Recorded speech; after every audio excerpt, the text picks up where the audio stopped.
à tous, j'espère que vous allez bien. On se retrouve aujourd'hui pour une nouvelle vidéo sur Dylan qui se retrouve une nouvelle fois au cœur d'une énorme polémique. Comme vous le savez depuis quelque temps, le candidat de télé-réalité s'est lancé dans l'humanitaire. L'année dernière, il avait créé sa propre association nommée Pour nos enfants. Mais le collectif d'aide aux victimes d'influenceurs s'est aperçu que l'association de Dylan avait été dissoute le mois dernier. Pourtant, la cagnotte en ligne est quant à elle toujours active. Depuis ces révélations qui ont été relayées notamment par Booba, la cagnotte a été suspendue par le site qui l'hébergeait. Tout à l'heure, Dylan a décidé de prendre la parole pour s'expliquer et répondre aux accusations d'arnaque. Avant de vous laisser avec la vidéo, je remercie Varela, Symphora et Cassandre qui ont été les premiers à commenter notre dernière vidéo. Si vous souhaitez passer dans la prochaine, abonnez-vous à la chaîne, activez les notifications et soyez les premiers à commenter. L'association humanitaire de l'influenceur Dylan Thierry, Pour nos enfants, créée en décembre 2021, a été dissoute le 15 novembre 2022. Pourtant, les appels aux dons sur CotisUp sont toujours en cours. Où vont les milliers d'euros collectés ?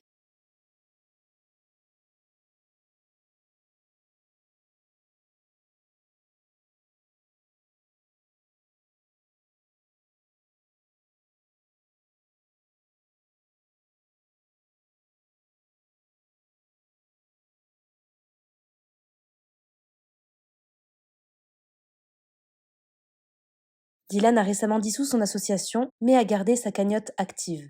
Les gens en continuent à faire des dons, mais pourquoi ? Booba a mis en lumière cette histoire et CotisUp a suspendu la cagnotte. Je crois qu'il faut qu'on parle. Je vais éteindre pour qu'on m'entende bien. Je crois qu'il faut qu'on parle. Je dois vous annoncer 2-3 trucs. Alors la première chose que j'ai à dire, c'est qu'en fait, personne dans ce monde pourra me faire arrêter de faire du bien. C'est-à-dire que moi, association, pas association, machin, j'irai toujours dans des pays en galère aider des enfants qui ont besoin parce que c'est quelque chose qui me tient à cœur. C'est quelque chose que j'ai dans le sang et c'est quelque chose que j'ai besoin de faire pour être heureux. Aujourd'hui, si je suis heureux et que je vis ma best life à Dubaï, c'est parce que 4 mois sur l'année ou 5 mois sur l'année, je suis dans des pays où j'aide des gens. Même si c'est très dur, très douloureux, je perds du poids, machin, je suis fatigué, tout ça, j'en ai besoin parce que c'est ce qui me permet d'être heureux. C'est peut-être un petit peu égoïste. Et c'est vrai que le fait que je le dise comme ça, le fait que j'ai besoin d'aider pour être heureux, et c'est totalement vrai, moi j'ai besoin de sentir que je sers à quelque chose. Il y a des gens, ils ont besoin, je sais pas, par exemple de gagner beaucoup d'argent, il y a des gens qui ont besoin d'être mariés, il y a des gens qui ont besoin d'avoir des enfants pour être heureux, il y a des gens, ils ont besoin de travailler pour être heureux. Moi j'ai besoin de servir à quelque chose dans ce monde. Je peux pas être 12 mois sur l'année à Dubaï et kiffer ma vie. J'ai besoin, sachant que je sais ce qui se passe dans les autres pays du monde, surtout dans les 15 pays les plus pauvres du monde, où il y a des enfants qui meurent de faim, de soif, qui sont gravement blessés, tout ça, j'ai besoin de servir à quelque chose et c'est ce qui me permet d'être heureux. Je sais pas si c'est égoïste, mais en tout cas, moi, c'est ce qui me rend heureux, c'est de pouvoir aider mon prochain. Excusez-moi, je tremble parce que je suis en manque de sucre, je viens de m'entraîner, je viens d'aller courir et tout ça, du coup, je tremble. Et en fait, je vais vous expliquer ce qui s'est passé. En fait, ce qui s'est passé, c'est que... Ouh là là, je tremble fort quand même. Hein. Ce qui s'est passé, c'est que moi, aujourd'hui, je suis un mec... Tu vois, je le sais, il n'y a pas de souci, on est ensemble. Je suis un mec qui est beaucoup dans des polémiques, où je suis critiqué et tout ça. Et je l'accepte totalement. J'ai été jeune, j'ai fait des trucs qui n'étaient pas bien. J'ai des fois mal parlé avec ma bouche. J'ai parfois fréquenté des mauvaises personnes et tout ça. Mais je suis quelqu'un qui est toujours dans des sauces, tu vois. Et je l'accepte totalement. Mais le problème, c'est que pas tout le monde peut être critiqué comme ça. Pas tout le monde peut assumer d'être critiqué, insulté, mettre leur travail en cause, mettre leurs bonnes actions en cause. Tu vois, pas tout le monde peut l'accepter. Et moi, dans mon association, c'est pour y revenir, dans mon association, j'avais une avocate. Je ne vais pas citer son nom parce que la pauvre, elle tourne sur Twitter, les gens, ils l'insultent et tout ça. Dans mon association, j'avais une avocate. Et vu que moi, je suis bénévole, on gagne pas d'argent en faisant ça. Et le problème, c'est que l'avocate, par exemple, elle nous avait contacté, on avait échangé avec elle, la vice-présidente l'avait rencontrée, la trésorière, la secrétaire, tout le monde l'avait rencontrée. Gros coup de cœur sur l'avocate, elle avait vraiment envie de donner son savoir, sa protection envers l'association, et surtout qu'elle voyait ce que je faisais.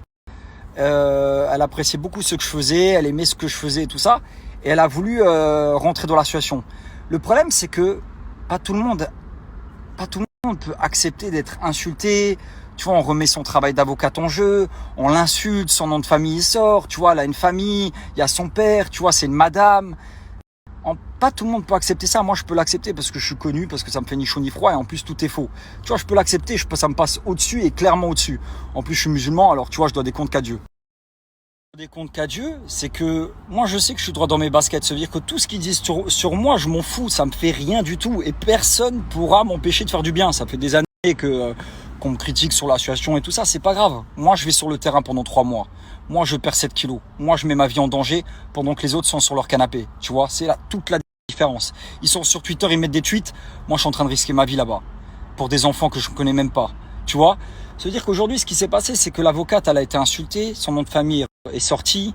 La vice-présidente, pareil, son nom de famille est sorti, elle a été insultée. En plus, elle a d'autres business à côté, ses business sont sortis. On insulte ses business alors que ces business n'ont rien à voir avec l'association, tu vois. La trésorière, pareil, tout le monde se fait insulter. Et j'ai pris la décision, et je pense que c'est le maktoub, tu vois. Je pense que j'ai pris la décision et c'est encore une fois une bonne décision. Et vous allez voir, ça va encore agrandir l'association et ça va faire chier tout le monde. Et c'est pas la première fois, hein. Là je vous parle d'aujourd'hui, mais c'est pas la première fois. Du coup, il y a 2 semaines, j'ai décidé de fermer l'association. Je sais plus, c'était en fin novembre, un truc comme ça. J'ai décidé de fermer l'association. J'ai dit les filles, parce que moi j'ai que des filles dans mon équipe. J'ai dit les filles, moi ça m'intéresse pas que vous soyez bénévoles et que vous encaissez et subissez par rapport à moi. Parce qu'aujourd'hui, quand les gens ils attaquent l'association, ils attaquent pas l'association. Parce que l'association elle est carrée. Elle est basée en France, il y a un compte sur l'association, tout est légal. Tu vois ce que je veux dire? Tout ce qu'on a fait est légal, tout ce qu'on a fait est propre. Aujourd'hui, ils attaquent Dylan Thierry. Parce qu'aujourd'hui, quand tu parles d'un influenceur comme Dylan Thierry ou d'autres, hein, bien évidemment, bah ça fait des clics. Ça fait des clics, ça fait du bruit et c'est super intéressant, tu vois, pour tout le monde. Mais le truc, c'est que, encore une fois, moi, personnellement, ça me fait rien. Mais les mères de famille, parce que là, tous, c'est des mères de famille, tous, c'est des bénévoles, ils gagnent pas d'argent, ils travaillent et c'est très dur pour eux de recevoir des insultes comme ça, tu vois. Et en fait, les gens, ils ont mis l'avocate de l'association qui est bénévole. La vice-présidente de l'association, elle est bénévole. La trésorière, elle est bénévole. Parce qu'encore une fois, moi, mon milieu, je l'ai choisi. Moi, j'ai choisi d'être connu, j'ai choisi entre guillemets d'accepter d'être insulté. Après, on parle des trucs négatifs. Bien évidemment, il y a beaucoup de trucs positifs. Et moi, j'ai accepté tout ça. Et ça fait 7 ans que ça dure, tu vois. Mais eux, non. Eux, ils ont fait ça. Ils sont restés dans l'anonymat, tu vois. Il n'y a jamais leur visage qui est sorti. Ils travaillent dans l'ombre. Et aujourd'hui, leur nom est sur Twitter. On les insulte, mais tout ça par rapport à moi. Et moi, ça me fait mal au cœur, t'as vu. Moi, je préfère tout assumer tout seul.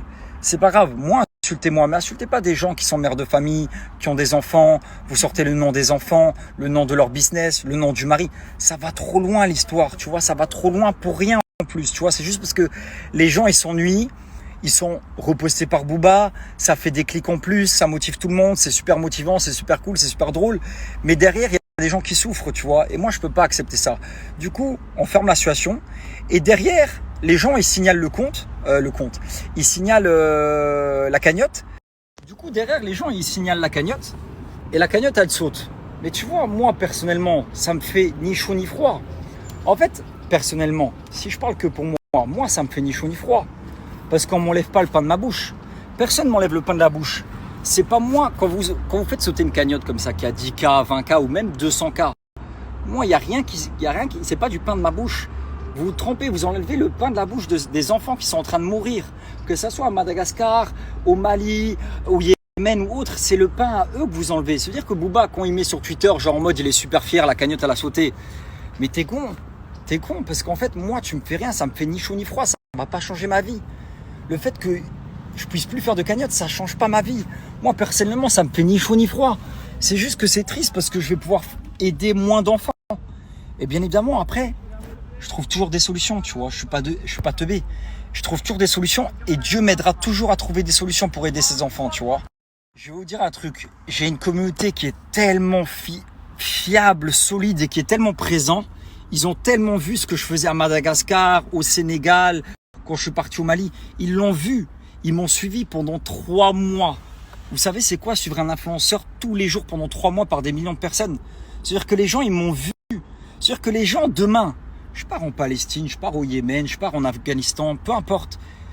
Les gens, même je mets mon compte personnel, Les gens, ils ont tellement confiance en moi que même sur mon compte personnel, ils vont envoyer de l'argent. Parce que les gens me font confiance. J'ai une communauté qui est béton, qui est là depuis 5 ans. Regardez, ça fait des années que vous parlez des cagnottes, de Sénégal, de machin. La dernière fois, j'ai récolté 150 000 euros. Là, pour ce voyage-là, j'ai récolté 100 000 euros. Se dire que vous parlez, mais ça sert strictement à rien. Parce que j'ai une communauté qui est là et qui est solide. Et celle-là, à part Dieu, personne ne pourra me l'enlever. Se dire que moi, je sais que vous parlez pour rien. Et je suis tellement fier de vous dire qu'aujourd'hui, dans ma vie, de 1, je suis heureux. Et de 2, personne ne pourra m'empêcher de faire du bien. Personne. Personne ne pourra m'empêcher de faire du bien. Parce qu'aujourd'hui, ce qui va se passer, l'association en France, elle est fermée. Moi, je m'en fous. Moi, tu crois que j'ai besoin d'une association pour aider des enfants qui sont en train de mourir? J'ai besoin de rien, moi. J'ai mes 2 mains, j'ai mes 2 jambes, j'ai de l'oseille, j'y vais avec mon oseille. J'ai besoin de rien du tout. C'est ça que vous comprenez pas. Mais là, ce qui va se passer, parce que j'ai une communauté, tu vois. Et vu que moi, quand je pars à Madagascar, je vous ai dit, j'ai énormément de frais. Quand je suis parti à Madagascar, là, j'ai dû claquer 50 000 euros juste dans mes frais personnels. Là, ce qui va se passer, c'est que je vais aller à Abu Dhabi. Parce que l'ambassade de Luxembourg est à Abu Dhabi. Je vais demander à pouvoir récolter des fonds légalement à Dubaï. À Dubaï, tu récoltes des fonds et tu t'achètes une voiture avec, tu vas en prison. Comme ça, c'est carré. Comme ça, vous le savez. Parce que Dubaï, ils sont trop stricts sur ça. Et en plus, entre parenthèses, je suis passé sur la chaîne nationale de Dubaï. Ça veut dire que j'ai eu plein de messages de donateurs. J'ai eu plein de messages de donateurs qui m'ont écrit en anglais ou en arabe, parce qu'il y a des messages en arabe de quelques influenceurs qui sont extrêmement connus, qui ont voulu faire des dons. Mais vu que l'association, elle est en France, c'était écrit en français et tout ça, ça les a un peu freinés. J'ai vu que ça les a gênés. Et là, le Mektoub, il a fait que je ferme mon association en France, j'ouvre mon association à Dubaï. À Dubaï, il n'y a pas plus strict, vous savez, sinon c'est la prison directe. J'ouvre mon association à Dubaï. Je fais une demande pour pouvoir récolter des fonds. J'ouvre mon association à Dubaï. Et d'ailleurs, je vais l'appeler Pour nos enfants. Je vais garder le même nom parce que le nom est magnifique. Et je vais même pas changer le nom parce que j'ai toujours aimé ce nom Pour nos enfants. J'ai toujours aimé. Se dire que la France, je m'en décroche. Parce que vous êtes trop des... Je mets pas tout le monde dans le même panier. Mais il y a des gens, c'est trop des cassos à signaler une cagnotte qui permet de donner à manger à des enfants. Et en mode, on l'a niqué, Dylan. Mais moi, ça me fait rien, wesh.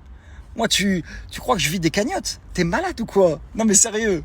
Ça me fait ni chaud ni froid. Ça veut dire que ça me fait mal au cœur pour les... Comme je vous l'ai dit tout à l'heure, quand vous faites une cagnotte comme ça, qu'il y a de l'argent dessus, moi, vous m'enlevez pas le pain de ma bouche, je m'en fous. Moi, personnellement, ça me fait ni chaud ni froid. Ça me fait juste mal au cœur pour les enfants. Parce que c'est de l'argent que j'utilise pour des enfants. Tu vois ce que je veux dire? Mais voilà, c'est comme ça. Vous avez la petite anecdote. L'association en France fermée. La France, non merci. Il y a trop avec Booba, avec toutes les polémiques, avec tous les gens. Hier, on a rigolé parce que la trésorière, elle m'a marqué. Ils ont identifié... je sais pas, par exemple, ils n'ont pas identifié la police, mais Police France, le CRSA, le machin. Et la trésorière, elle m'a dit, il manquait plus qu'ils identifient le FBI. Tellement c'est des cassos, wesh. Mais tu vois, en fait, quand il y a tout ce bruit et tout ça, derrière, il n'y a rien. Parce que si ce que vous dites est vrai, frérot, ça ferait longtemps que je serais en prison. T'as vu, moi, je vais en France, je reviens, normal, il n'y a rien, tu vois. Mais c'est comme ça, les gens, ils aiment bien les bad buzz, ils aiment bien critiquer, mais malheureusement, ils critiquent de leur canapé. Tu vois, à la limite, ils critiquaient à Madagascar.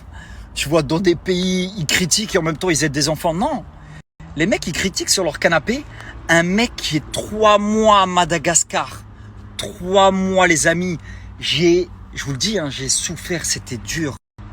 De pas pouvoir me laver comme il faut, pas d'eau chaude, mal manger, je mangeais des bonbons, des boîtes de thon, des sardines, des boissons énergétiques, des bonbons, des chips. Sans parler de la tristesse que j'ai vue sur le terrain, des enfants malades, des enfants blessés, ouverts, des enfants qui ont faim tous les jours. C'était dur de voir des mamies dormir par terre et tout ça, c'était dur. Mais on l'a fait, nous. On l'a fait jusqu'au bout, proprement. Et c'est pour ça que, même là, je vais ouvrir mon association à Abu Dhabi. Enfin, à Dubaï. Je vais garder le même nom et je vais garder la même vice-présidente et la même trésorière. L'avocate, elle n'a pas supporté parce que, voilà, c'est quelqu'un qui nous a écrit par mail et qui c'était pas une amie, mais c'est quelqu'un aujourd'hui qui est devenu une amie et on est là pour elle et on l'aime et on remerciera jamais assez pour tout ce qu'elle a fait. Mais la vice-présidente et la trésorière, c'est des amis. Ça veut dire que elles, ça bouge pas. Elles-mêmes, elles se font insulter, tout ça. Jamais elles vont me lâcher. Parce que elles savent elles savent, leur business est touché, leur enfant, leur mari, leur nom de famille est touché, elles restent avec moi. Mais elles restent pas avec moi, Dylan Thierry, elles restent avec moi et les enfants. Parce qu'elles m'aident. Tu sais, quand je reçois 1500 mails par jour, elles répondent aux mails, elles sont là. C'est grâce à elles aussi que j'ai des donations. Parce qu'elles répondent, parce qu'elles montrent, parce qu'elles sont là à faire tout le off. Tout le off qu'il y a derrière, toute la paperasse, tous les papiers, même, moi je savais pas, Abu Dhabi, l'ambassade au Luxembourg, il fallait faire une demande pour l'association, tout ça, c'est elles qui ont appelé, c'est elles qui ont... Plus rien à voir avec la France, on a voulu faire les choses proprement, malheureusement les gens ils signalent des choses pour rien, ils insultent, ils essaient de faire des trucs, c'est pas grave. Nous ça nous empêchera pas de faire du bien, tu vois. Comme je l'ai dit, rien nous empêchera de faire du bien. Tu vois, même je perds un bras, j'irai faire du bien avec un autre bras. Tu vois ce que comme ça, tu vois, quand vous faites des histoires comme ça et tout ça, en fait, vous renforcez l'association, vous renforcez les bénévoles, vous faites en sorte qu'il y ait encore plus de donateurs, vous donnez encore plus de force. C'est-à-dire que les haters, quand ils font du sale comme ça, ils me donnent encore plus de force. Du coup, moi, je vais pouvoir avoir l'association à Dubaï, je vais pouvoir avoir des donateurs de Dubaï qui ont beaucoup d'argent. C'est-à-dire que prochain voyage humanitaire, je ne vais pas partir avec 100 000 euros. Prochain voyage humanitaire, je vais partir à... Eux, ils sont en concurrence. Ouais, lui, il a récolté 100 000 euros, machin. Moi, ça fait 10 ans que j'existe. Je récolte que des 2 000 euros. Mais c'est pas grave. Parce que c'est pour les enfants. Tu vois, on s'en fout. On n'est pas en concurrence. On fait la même chose. On œuvre pour les mêmes raisons. Tu vois, les mentalités sont pas bonnes. 300, 400 000 euros. Et je sais que ça vous fait chier. Carrément, je vais vous dire, ça fait même chier des associations. Des associations où on est censé être frères et sœurs pour aider des enfants. Non. Du coup, les gars, continuez de parler de l'association, parler de ça, de ci, de ce que vous voulez. T'as vu, moi je suis à Dubaï, je suis super heureux, je vis vraiment ma best life parce que je reviens de 3 mois de voyage à Madagascar, c'était dur, j'ai subi. Et aujourd'hui, je me sens heureux en fait parce que je mange à ma faim, je peux dormir, je peux faire du sport, je peux me défouler. Je suis bien. Tu vois ce que je veux dire? En fait, je suis bien. Parce qu'en fait, j'ai tellement galéré que je suis bien. Oh, il y a un chat qui monte dans ma caisse, ouais. Ouais, attends, mon ref, on est ensemble, mais tu vois, ça lit pas la moquette. Du coup, voilà, les amis, la petite anecdote. Du coup, continuez à parler, continuez à critiquer. Allez sur Twitter, hein, parce qu'il y a des gens, ils vont pas comprendre. Vous allez sur Twitter, vous allez rigoler. Booba, tout fier, ouais, on a fait sauter la cagnotte. Mais frérot, c'est triste, hein, c'est pas une bonne nouvelle, tu vois, c'est triste pour les enfants, moi ça me fait ni chaud ni froid. Ça va moi, rien du tout m'empêcher, il n'y a rien qui va changer pour moi. Et du coup voilà les amis, hein, c'est quand même une dinguerie quand je vois les tweets de Booba, je me dis mais lui c'est vraiment un cassos mon gars, c'est un cassos. Je vais dans son pays, au Sénégal, je l'ai fait 2 fois. J'ai aidé des gens de là où lui il vient, là où lui il fait absolument rien. Parce que la dernière fois que je suis parti en voyage humanitaire, il a donné une valise à l'association pour son père. C'est-à-dire que le mec, la seule chose qu'il fait, c'est donner une valise pour son père. Dedans, il y avait des vêtements, des bonbons.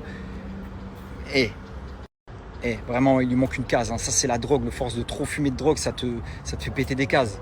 Ça veut dire que le mec, il m'empêche d'aider le pays de là où lui vient. Là où lui, il vient, là où il y a ses petits frères, ses machins, où c'est plus sa communauté que la mienne. C'est normal, tu vois, il vient de là-bas. Bah, il m'empêche de les aider. Pour vous dire à quel point c'est un cassos. Et je le dis normal, t'es un cassos, frérot, je te le dis. T'es ravagé du cerveau. Et bref, voilà les amis. Du coup, dernière story les amis. Là, moi, j'ai un truc à faire, c'est faire... Là, je fais la rééducation de l'épaule tous les jours. Hein. Regardez l'épaule, la cicatrice. Elle a bien cicatrisé, je suis très content. Et ouais, je dois prendre du poids. Il faut que je prenne au moins peut-être 8 kilos, 9 kilos, tu vois. Il faut que je fasse la rééducation pour être vraiment en forme par rapport à mon bras. Et après, il y a les fêtes qui arrivent. J'ai des amis qui arrivent à Dubaï, des amis d'enfance et tout. Du coup, je suis très très content. On va faire les fêtes à Dubaï. Voilà, c'est vraiment, je suis très content. Comme je l'ai dit, je vis ma best life. Je suis quelqu'un de très heureux. Nouvel an approche. Tu vois, on va être à Dubaï, on va être en forme. Alhamdoulilah, on est en bonne santé. La famille, pareil. Et bien évidemment, merci à ma communauté de toujours être là malgré tout ce qui se dit tout le temps. Vous êtes toujours là et c'est grâce à vous en vrai. C'est grâce à vous. C'est grâce à vous qu'on tient aussi.